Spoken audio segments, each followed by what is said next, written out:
জামাতের আমির সাহেব সিলেটে কি বলেছেন এটা তার ব্যাপার।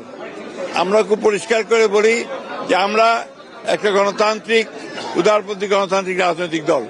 দীর্ঘ সংগ্রামের মধ্য দিয়ে জনগণের ভালোবাসায় তাদের ভোট নিয়ে আমরা আজকে সংসদে 2/3 আসন লাভ করেছি, সরকার গঠন করেছি। একবার নয়, বিএনপি পাঁচবার রাষ্ট্র পরিচালনার দায়িত্বে এসেছে। সুতরাং বিএনপিকে যারা ফ্যাসিবাদ বলেন তাদের হয় জ্ঞানের অভাব আছে অথবা তাদের মাইন্ডসেটটা এভাবে তৈরি হয়েছে। বিএনপি তো একটা গণতান্ত্রিক রাজনৈতিক দল, আর জামায়াতে ইসলামের আমির সাহেব বলেছেন উনি ওনার গণতন্ত্রটা ভালো করে পড়বেন, তাহলে কি ব্যবস্থা হবে সেটা দেখা যাবে।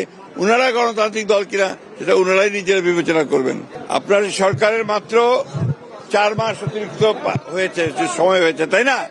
এর মধ্যে সরকার কৃষির উন্নয়নের জন্য 10,000 টাকা পর্যন্ত কৃষির সুদ সহ মাফ করে দিয়েছে, তাই না? এবং কৃষির জন্য ঘোষণা করেছেন মাননীয় প্রধানমন্ত্রী যেখানে সবচেয়ে বেশি বরাদ্দ দেওয়া হবে। একই সঙ্গে কৃষিকে লাভজনক করার জন্য যতটুকু আপনার ব্যবস্থা নেওয়া দরকার সেগুলো ব্যবস্থা নেওয়া হবে।